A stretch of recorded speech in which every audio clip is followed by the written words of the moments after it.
So we're going to go over just kind of brief background of turtles and what we do.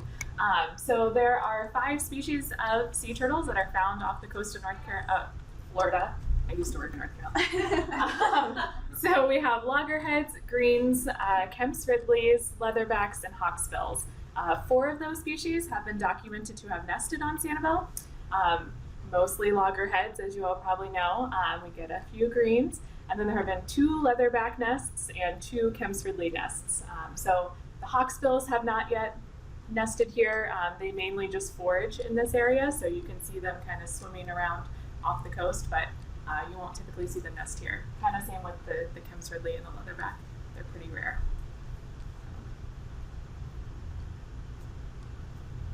Yeah, so our primary species is the loggerhead. They have huge heads and powerful jaws for eating things like horseshoe crabs and things like that. They have the largest nesting range of any sea turtle species, with the highest concentration of those nests being in Florida. And then you can see this picture is a turtle that actually nested late in the day, and we'll probably talk about her a little bit later. And then down here we have a picture of loggerhead tracks. So you can see that they're in an alternating pattern. And I think we have some images of greens that we can compare a little later on. So we've had quite a few greens nest on Sanibel so far this year. I think we broke the record for green nests just today. Yeah. So that's exciting. Their crawls, as many of you know, are definitely very distinct on the beach. They crawl and just like, they kind of pull themselves along. So it's very symmetrical. They are distinguished by a very small head with a larger carapace than the loggerheads. They're quite a bit more streamlined than the loggerheads. And this picture just at the top is showing just her covering. They move a lot of sand, upwards of a ton of sand when they do nest. So while we're out there at night, we are mainly looking for these mothers that are coming up to lay their nests. And there are many, many stages in the nesting process. And so some of you all, if you got to come out with us, you have seen some of those stages, all of those stages. But it really depends on the turtle how long they take nesting. Some are really quick, some will be there for 2 hours. But the first thing they do is they emerge from the ocean. So they talked a little bit about how the loggerheads and the greens move differently on land. So the loggerheads will pull themselves up 1 flipper at a time. Greens will do like the butterfly, you know, like when you're swimming. Everyone's least favorite stroke to come up. And then they're going to find a nice spot that they like. Some are choosier than others. Some might not find a spot that they like and head back to the water, which, as we know, that's called a false crawl. But when they do find a spot that they like, they're going to start by making a body pit. So they'll just kind of move some sand around, make a little spot for themselves, kind of get down a little lower into the sand. And then they'll start to dig their egg chamber. They use just their rear flippers, so they cannot see what they're doing. They just go totally by instinct.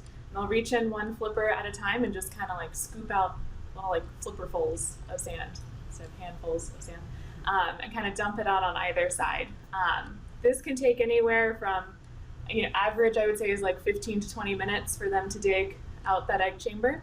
And then they'll start to lay their eggs. And that would also take about, on average, 15 to 20 minutes.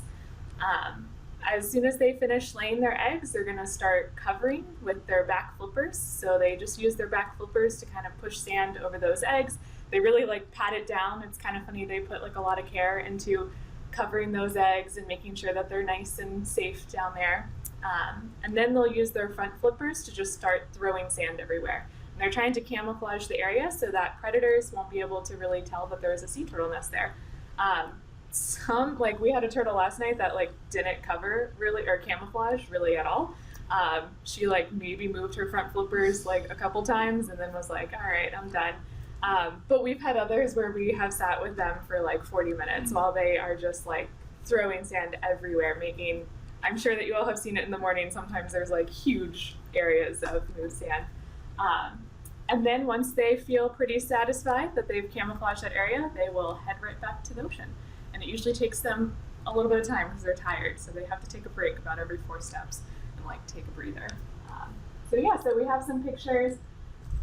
It's hard in the red light, but this is, I think, her lane. This is Jeff maybe watching a turtle. Like, there's Jeff, there's the turtle, just laying some eggs. This is an abandoned egg chamber, so a turtle that thought she liked the area, started to dig, and then decided it wasn't the spot that she wanted her little hatchlings to incubate, and she left. And then I think this is a turtle returning to the water. This is her carapace, one of her flippers in her head. And there's another turtle returning to the water. So yeah.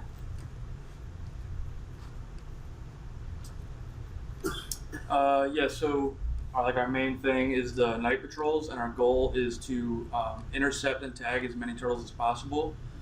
We also screen and mark off the nest to protect from first night predation, as well as people setting up their beach chairs on top of nests.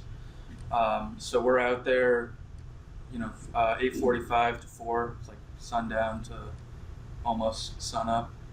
And we cover from the lighthouse all the way down just past Bowman's. And there you can see a couple of our vehicles. You have the old Kubota, which I don't know how that thing's doing anymore. And the ATV, Dave Addison took that picture. I think he likes seeing vehicles just loaded up with field gear. Really push that thing to the limits. We also do, we try to do like public outreach. So if we see people with white lights on the beach, we'll stop and give them red filters for their lights and tell them about how white light is disorienting to the turtles. So we're trying to get the word out that white light at night. Yeah, I forgot to mention that part, but if we're working a turtle and there's like a group of people, we can bring them up and show them the turtle, which is pretty cool. I would say 99% of people are like just thrilled to get to see that, especially like if they have kids and they're asking like a million questions, so that's pretty cool. So the reason that we're really wanting to do this study is to kind of see where we're getting returning turtles and where our turtles that we tag are going. Just because we're that star on the map, and it's kind of hard to tell, but there are 2 genetic subunits, one right there and one there. So it's just kind of interesting to see which part we're kind of leaning more towards.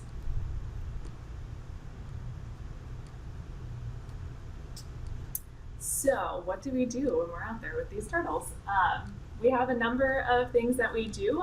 The first is that we tag them. So we want to be able to track these individuals over time, see when they come back to Sanibel, see if they go to other beaches, and know that that's a specific, unique turtle. So the first thing that we check for is a pit tag. So it's basically a microchip that you put in your cat or your dog. It's about the size of a grain of rice, and we just insert it into their right tricep muscle, and we have a scanner where when you turn it on and you scan it over the tag, it beeps and it comes up with this super long number, and that is her specific ID number. And so that is a good way to keep track of the turtles over time. We also put flipper tags in the trailing edge of their front flippers, one on each side. It's just a little piece of metal that's basically an earring that she gets, so she gets some jewelry when she's up with us. And it has just 3 letters, 3 numbers that are unique to her. The reason that we do both is because it's always good to have a backup. The pit tags are pretty long term. They're going to stay in there for a really long time. But sometimes turtle might come up, you don't have your scanner with you, or some beaches might not have a pit tag scanner. We still want to be able to know who that turtle is. So the flipper tags give us a nice visual cue where we can see who she is. But we like to have just 2 methods, for backup. Sometimes the flipper tags might fall out. If it didn't get latched completely, it'll fall out. So we like to have just both methods. So this is Rachel flipper tagging a turtle. She's checking out the scales, figuring out where she wants to put the flipper tag. This is a turtle. Oh, also getting flipper tagged or pit tagged? I'm not sure. Probably. She's getting tagged. So yeah. And that's just we brought some of our gear too, so if y'all want to like check it out when afterwards, feel free to come up and look at our stuff.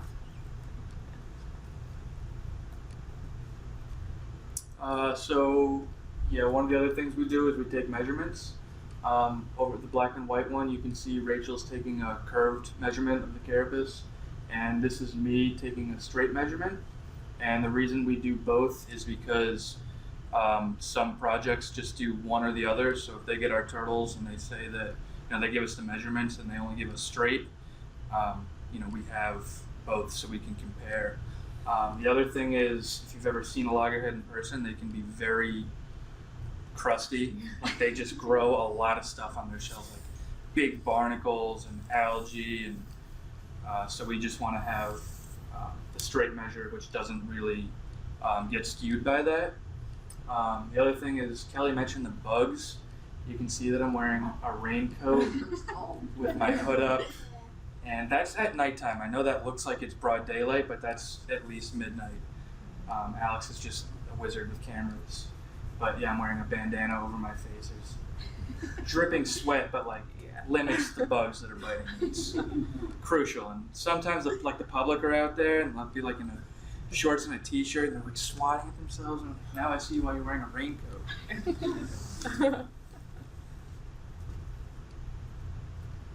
So all of our data we put into a big data book.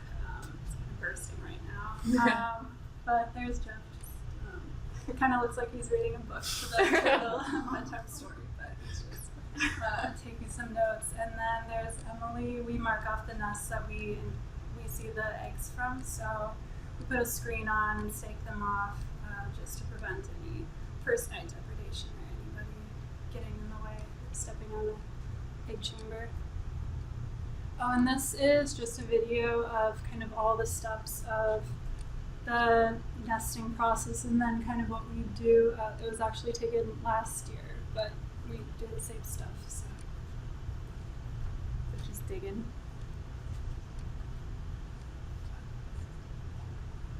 It's really amazing how agile their rear flippers are, and they don't look like they would be.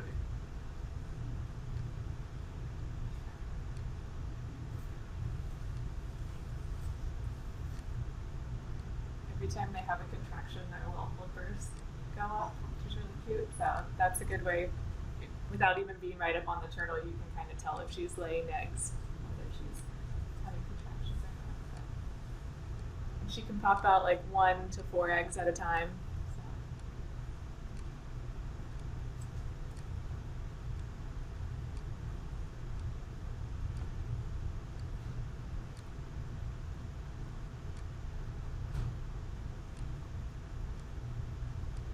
So there she's just starting to cover the egg chamber. and once she starts covering, we immediately start looking for if she already has tags. We scan her with our pit tag scanner, all of her flippers, and just all around her carapace, just in case the pit tag migrated its way somewhere.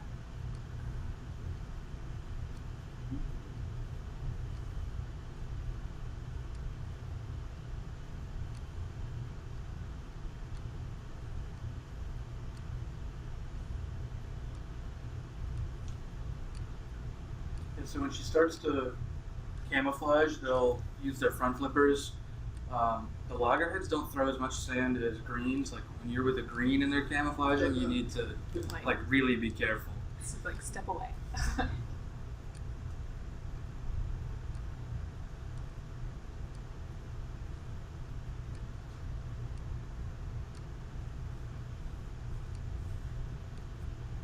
But they are still really strong, so sometimes you're trying to measure them and they're just like slapping themselves and they're moving and grabbing the measuring tape. Yeah. You kind of have to time their throws.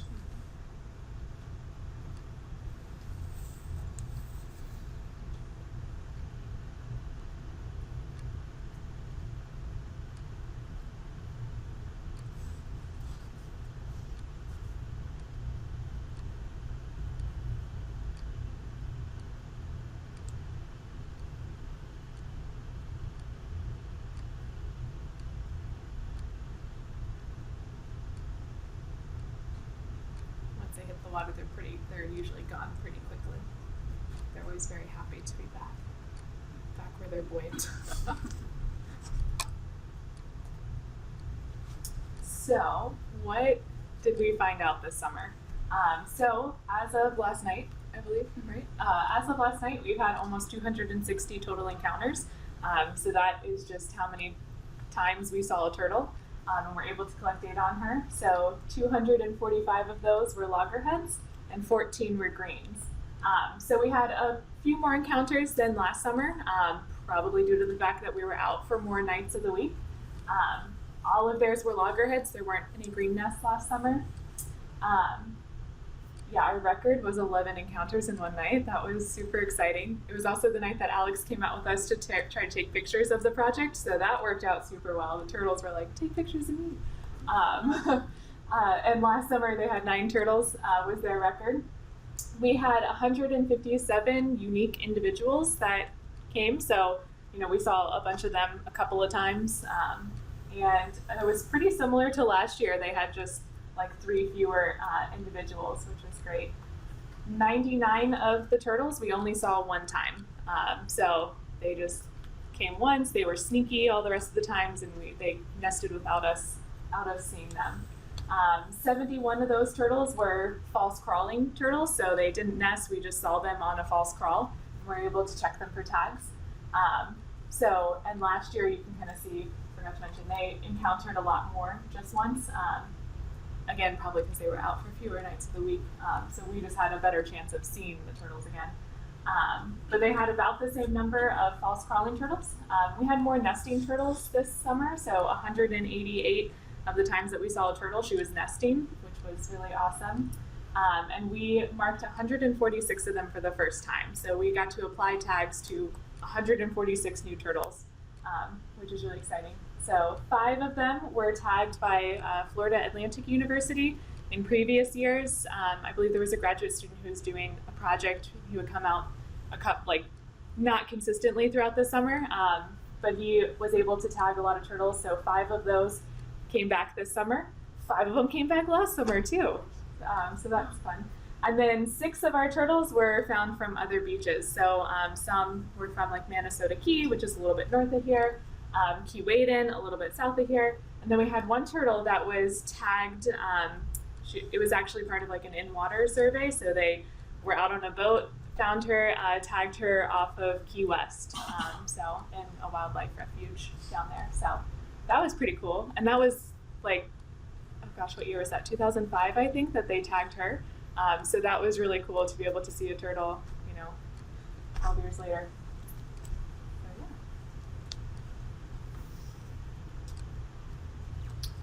So East versus West turtles, we kind of break up the beaches, as most of you know, at the Tarpon Bay entrance.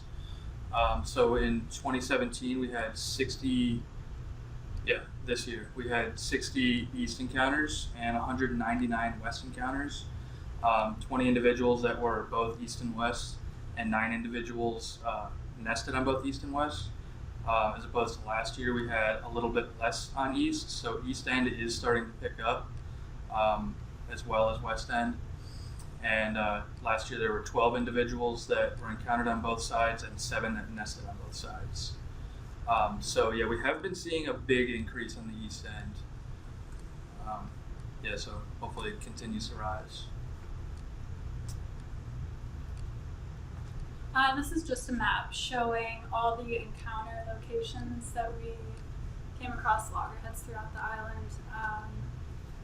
We saw them from almost at the lighthouse to Clam Bayou, which is west of, which is as far as we go on our surveys. So, we saw loggerheads everywhere throughout the beach. And this is all our green encounters. Obviously not quite as exciting, fewer encounters, but we encountered them all on the west end, although there was at least one on the east end in front of Sanibel. So we mentioned that we take measurements of the turtles. This is so that we can kind of monitor growth rates over time. So the average curved carapace length, notch to tip. So we take a lot of different measurements. So this is basically a curved measurement for the longest part of their shell. And our average was about 92.8 centimeters. So, 93 centimeters. Some are really small, some are really big. Our biggest one was 111 centimeters, so she was a big old loggerhead. The SCCF is the curved carapace width. So at the widest part of their shell, average was about 85 centimeters, although we had some turtles that were just like really wide. And the widest one was like 102 centimeters. The straight measurements then are the ones that are taken with the calipers, so they aren't affected by barnacles or other things growing on the turtle. And they don't really take into account like if she has a super domed shell, it's just kind of looking at how long is she. So about 88 centimeters was our average, and then the straight width was about 67 centimeters. So our turtles were a little bit smaller than in 2016 via their curved length, and a little bit smaller via their curved width as well, but we're pretty much exactly the same for their straight measurements. So maybe last year the turtles just had more barnacles on them that were affecting their curved measurements, I don't know. Or we just had some smaller turtles.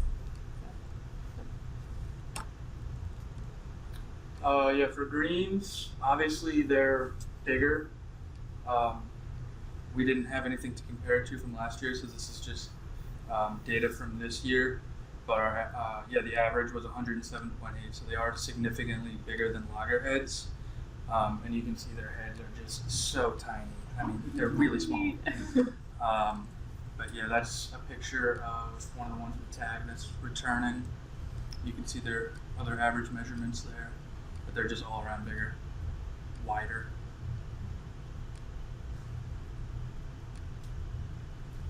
So now we're just gonna take a look at some of the interesting individuals that we encountered this year, some that stuck out in our minds. This first turtle, we encountered her 3 times within 24 hours. Jeff and I did, and I'm sure she was pretty sick of seeing us every single time she came out of the water. Another interesting thing about her is that both of her nests, the nests are the green little balloons, and her false pearls are red. And both of her 2 nests are in the exact same location, so you can't see the balloon for the other one. So that shows some very strong site fidelity. In contrast, we have this turtle who nested on both the east end and the west end. Also, she one of her nests was laid during the day, so that was her, and then one of her nests was laid at night, so she was really just kind of all over the board there. So this turtle, we saw her a bunch, as you can see, and like Rachel said, green is her nest and red are her false crawls. She had a previous injury that looked like a shark bite. You can kind of see in this picture here, she's got kind of a chunk out of her carapace over her right rear flipper, and she was also missing a big amount of her, probably like 50% of her right rear flipper.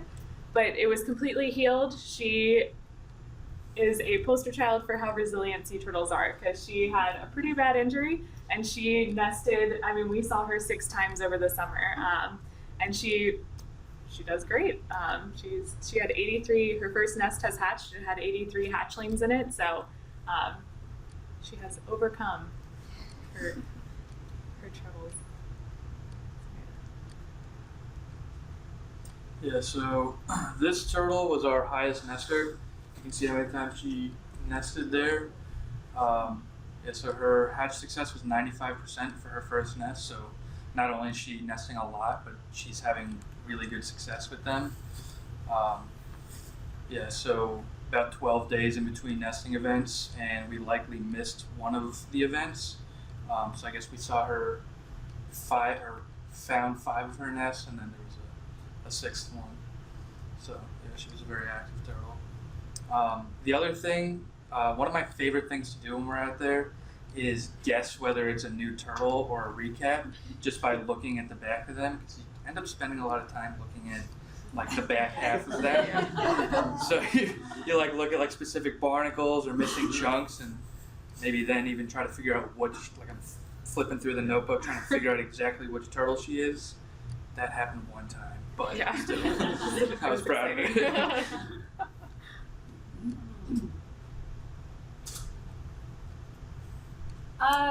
So this turtle was a very interesting turtle.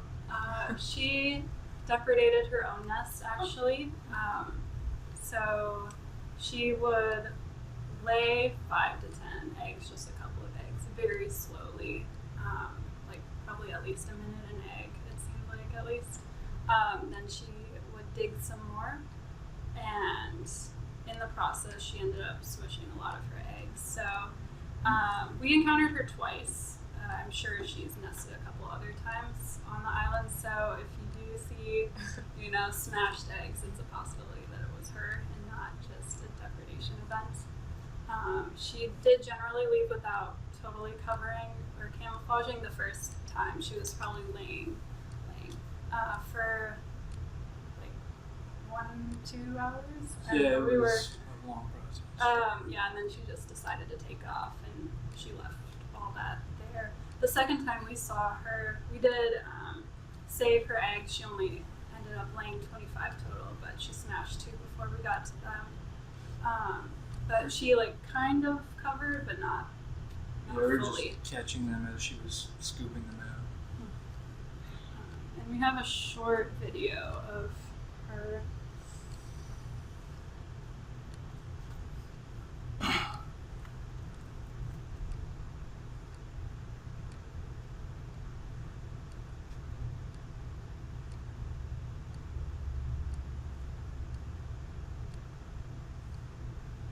Yeah, the first time we saw that, we really weren't expecting it, but the second time, and I did recognize her, we were kind of ready for it, and we were able to save her eggs.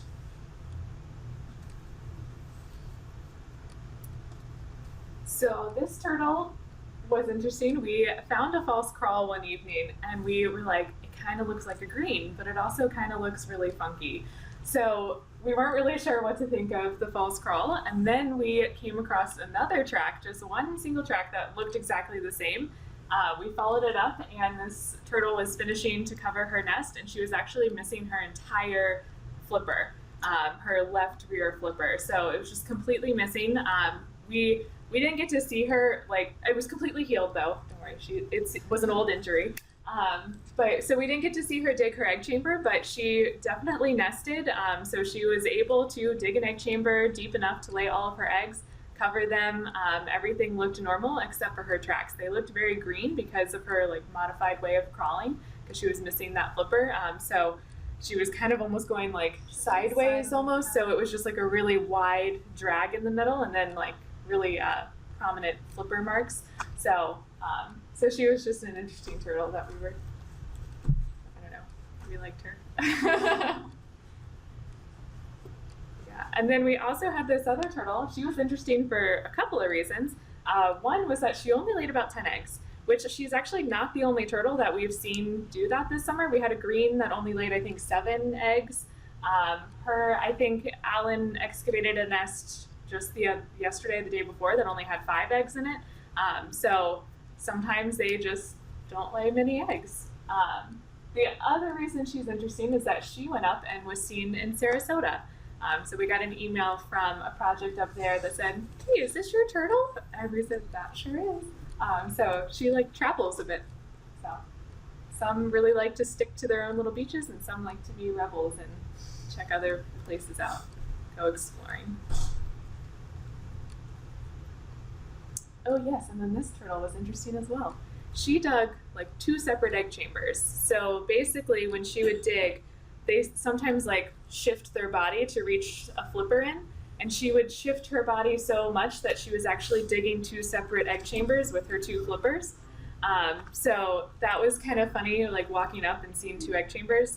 And then when she was laying, she was kind of right over the bridge between them, basically, and so her eggs were just falling into either one.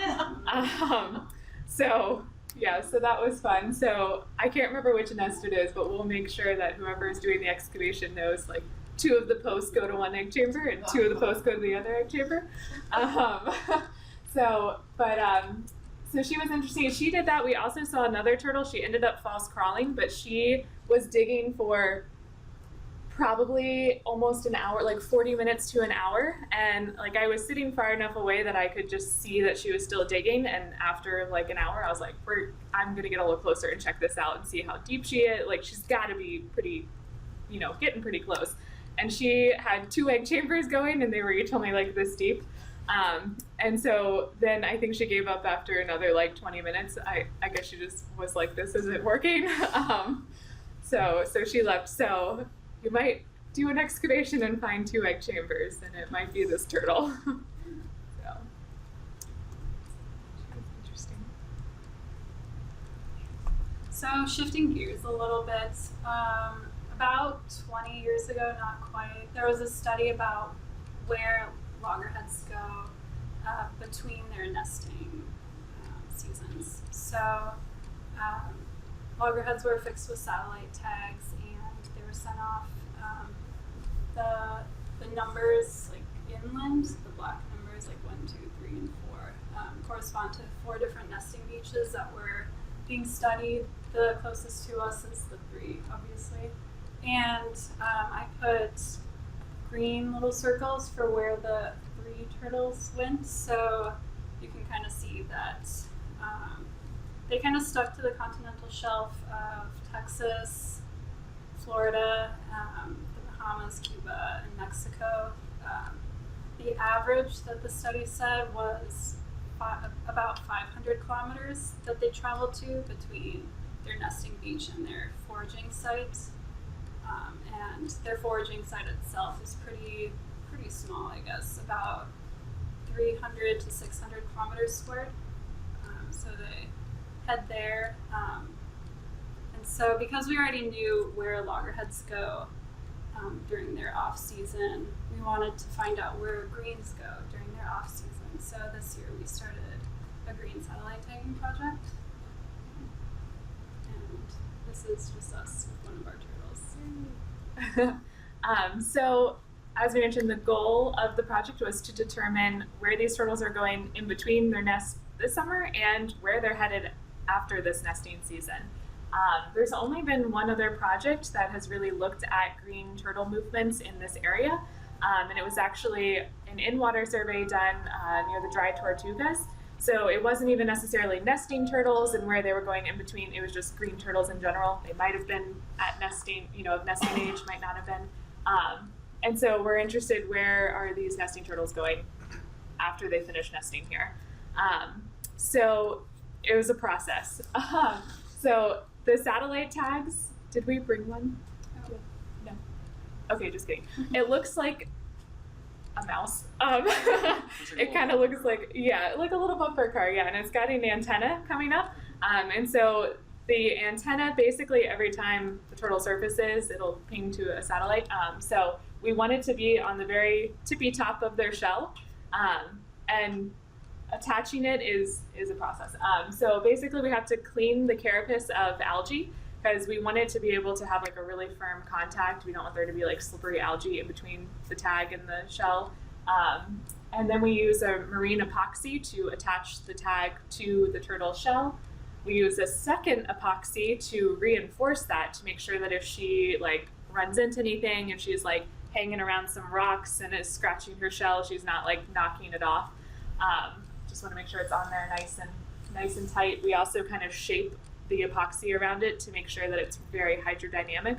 We don't want to make their lives more difficult by creating more drag on them or anything, so try to make it nice and hydrodynamic. And then we use a boat bottom paint to paint the whole area so that barnacles won't be growing on it. No need to weigh her down even more. And then we just send them off and hope that the tag stays on and all goes well. And so far they have. We've seen a lot of them come back. Even last night we had a turtle that came back. Her tag was looking great on there, nice and tight. She had like one barnacle, I think, on a little part where we like couldn't put the boat paint, but it was super tiny. So all seems well, which is awesome. And all of this was made through the generous contributions of Mark and Gretchen Banks and Kristen Ricker. So we would not have been able to do this project without them. So we're very grateful to to them for their gracious donations. So. And there's a turtle. So there's the tag. Yep. Yeah, so these maps just kind of show the movement patterns. Some of them have gone pretty far, and some of them have stayed. But they all stay relatively close, because it's still nesting season, and we have seen quite a few of them return to nest, but a few of them have gone a little bit further and gone to other places and possibly nested. So yeah, we're just hoping that they stay on long enough to see where they go after. That'll be really interesting. And the dates at the top are just showing when we first affixed the tag. So she was the first turtle that we saw, and she's kind of been hanging around pretty close. Jane.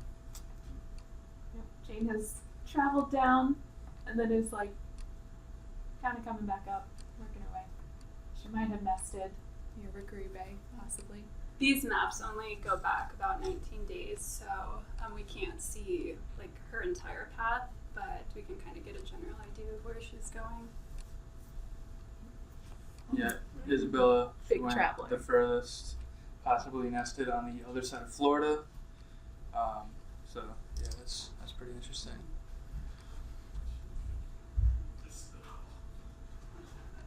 Olivia, who has been going up and down the coast, and if I'm not mistaken, that's the one we saw last night. Yes. Oh yeah. Yeah, so we just saw her last night. Her tag looked pretty good.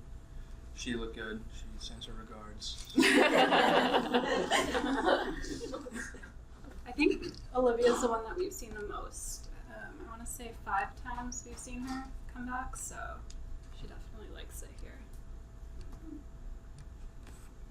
Turtle number 5, we haven't given her a name yet. If anybody would like to give her a name, you're definitely welcome to talk with Kelly about that. But she kind of went down and up and down and Cruising. all around. Yeah. Sorry, just something that I thought of with that. Which one was it? That went across. Oh, Isabella. Isabella. She went to the other side.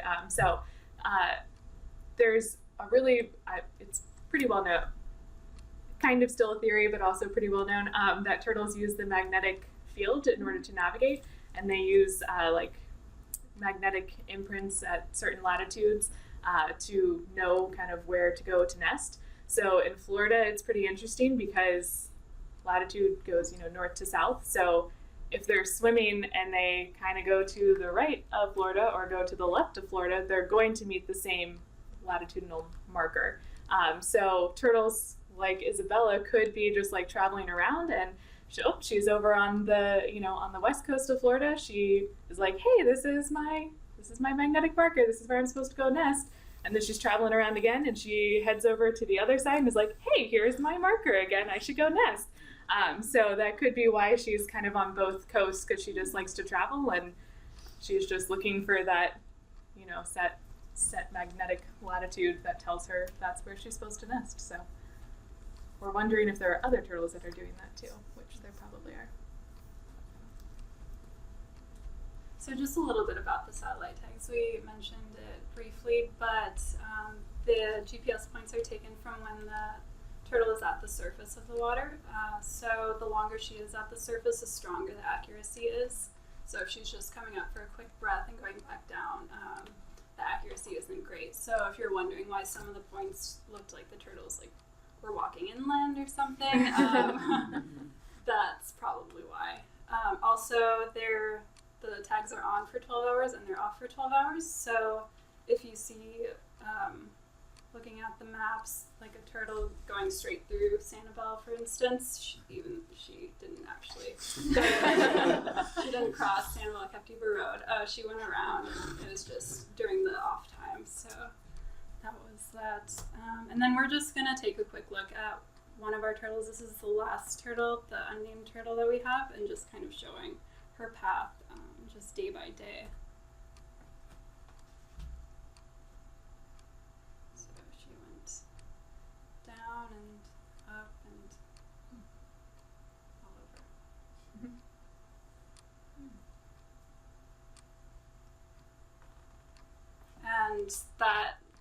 and now she's, I think, just a little bit further south from there.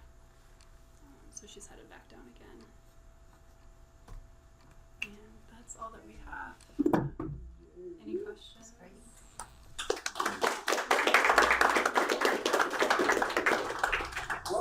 What was a typical day like for you starting when you would hit the beach? Yep. So we would leave our house around like 8:15 usually. We had to stop by the office. Well, first half of the summer and second half of the summer were a little different because we switched vehicles.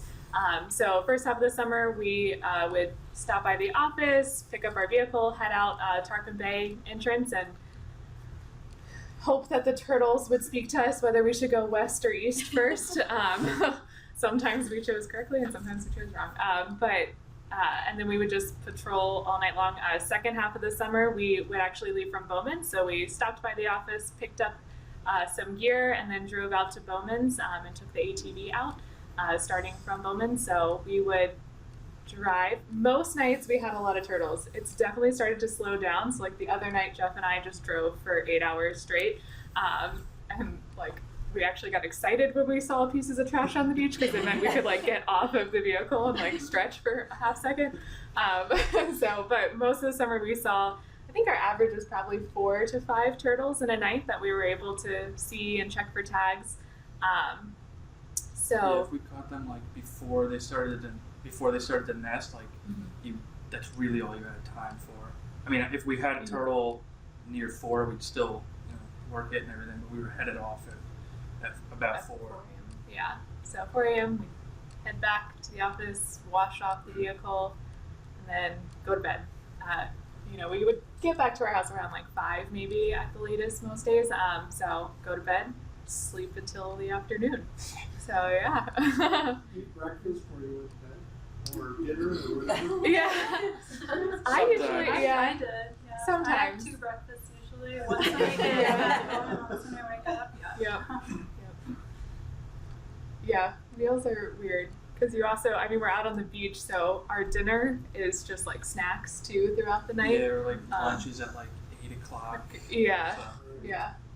So it's fun. But yeah, it's been easy because we're all on the same schedule, so it's not like, or for the most part, so we're not trying to, get ready and have to be really quiet while someone else is sleeping.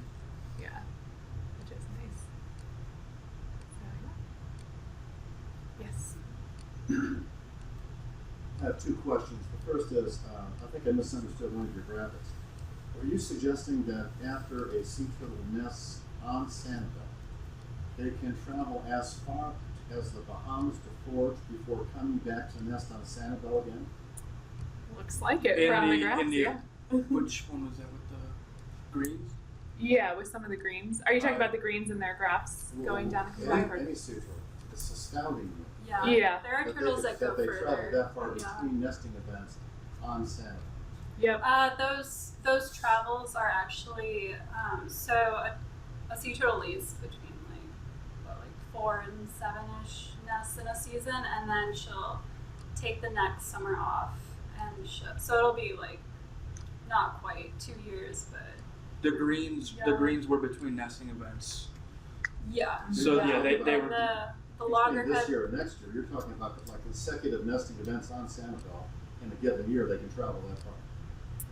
Yeah, that was the greens. We also had, this is Loggerheads, and that's between seasons, right? Yeah, this is their like foraging site. So this is where they go when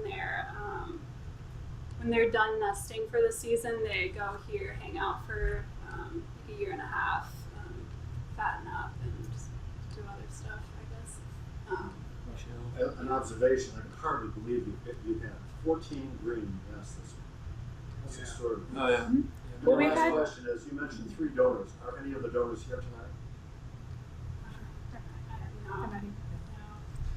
Because that's an extraordinary contribution. Yeah, no, it's definitely a very generous thing. Yes. Having some sense for what it costs.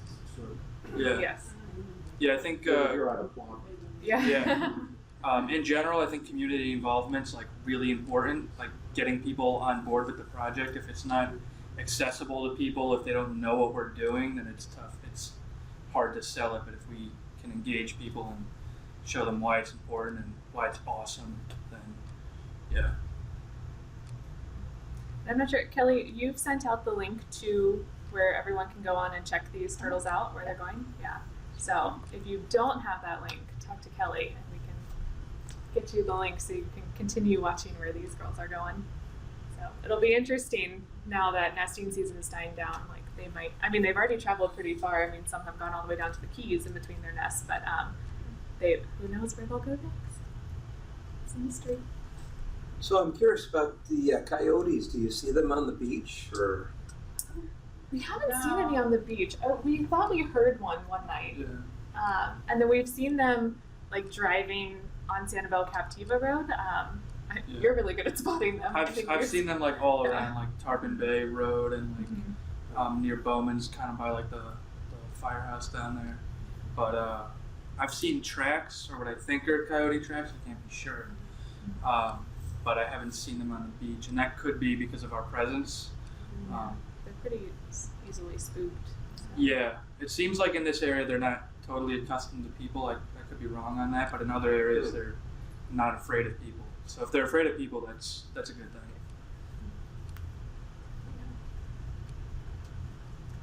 Yes. I was impressed also with how far these turtles are ranging from nesting sites, from one nesting to the next. Your long-range project is to look at closely where they are off-season, right? Yes. Yeah. Non-nesting, where their foraging grounds are and all of that. Is there enough accuracy and possibility of trying to see where they're nesting as well, as far as fidelity of beaches and that? I mean, they seem to range over a lot wider range of Florida than I thought. Have there been any thoughts of trying to correlate your data with other areas? Did they have a green nesting on that night when this one looked like it was in the area? Not that that's going to give you an accurate picture, but Yeah. it would be interesting to look at that as well. It would, yeah. And what are they doing between nesting? I mean, they're not in their usual foraging ground. No. Yeah, Just hanging out. that would be hard to draw conclusions on that. Well, I know, but I was Yeah. Has anybody studied that?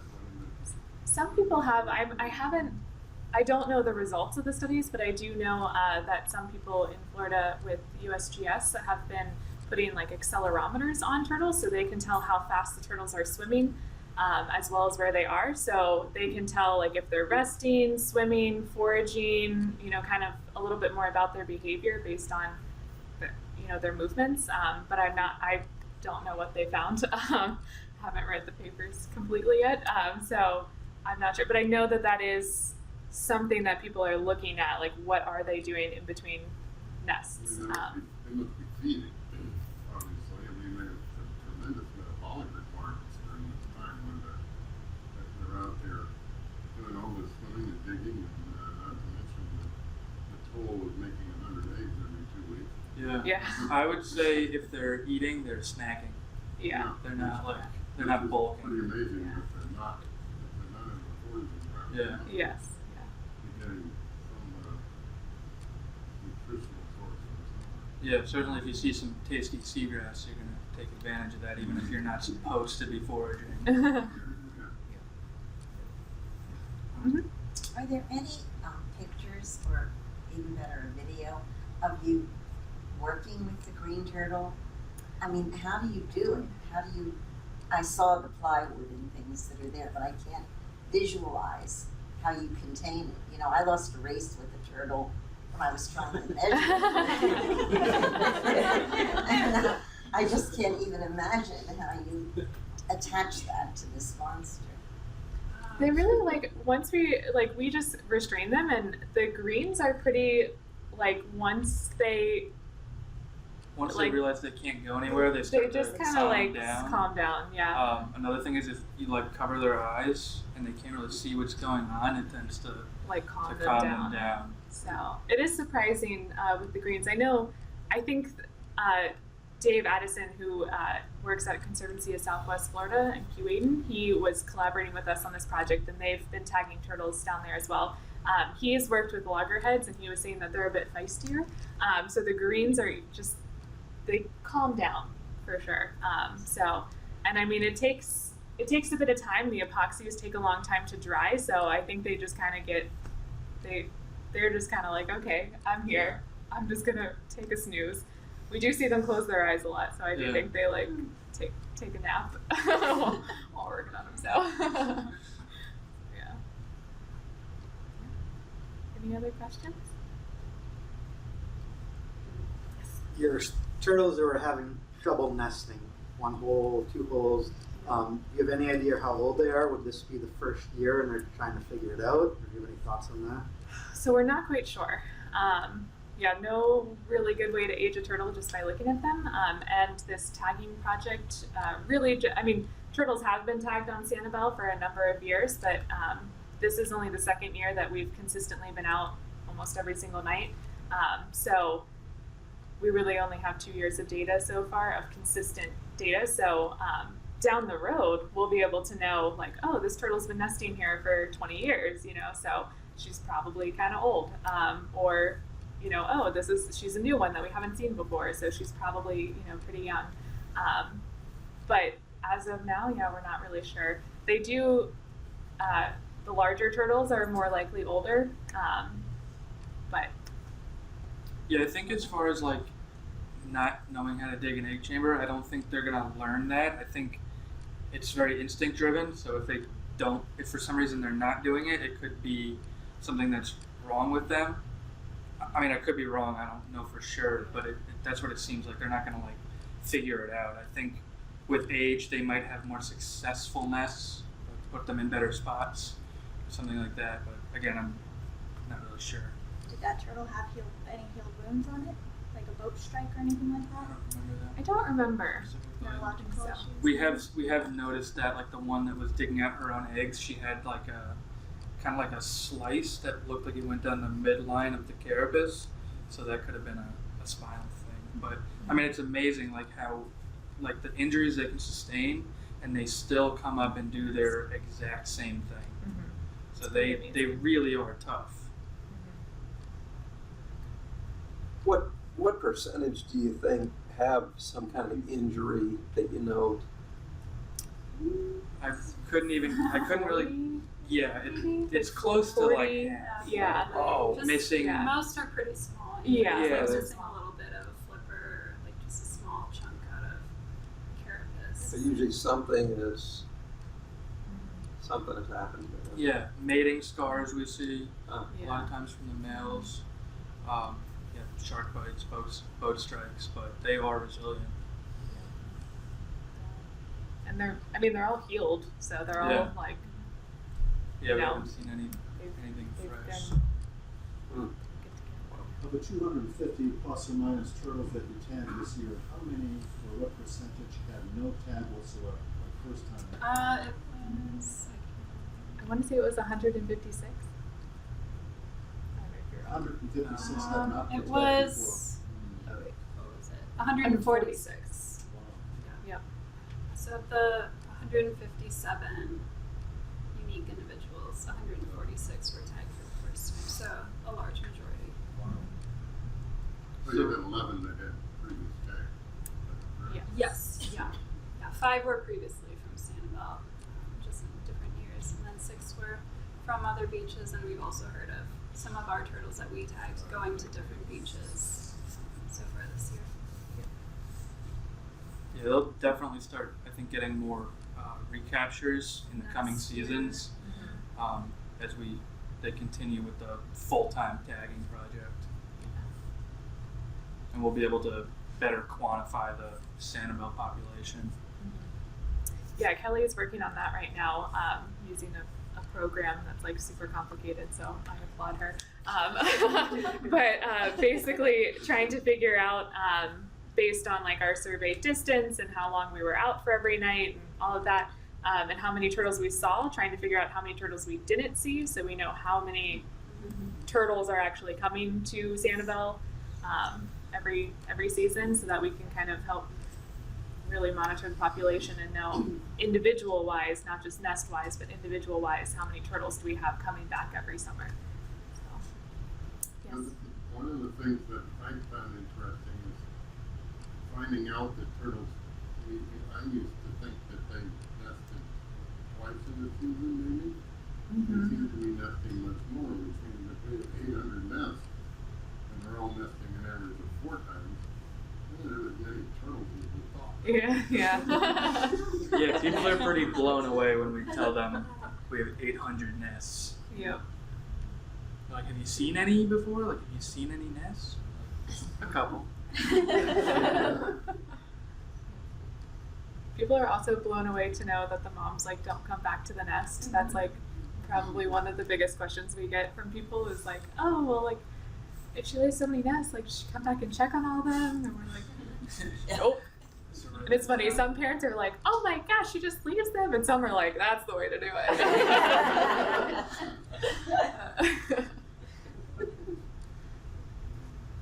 Depending on how their day has gone, I suppose. But,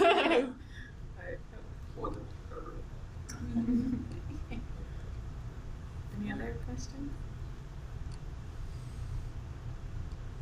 Cool. Well, if y'all do have any questions, feel free. We'll be hanging out for a while, so you can come check out our stuff. We can do like a demonstration on this turtle if you want us to.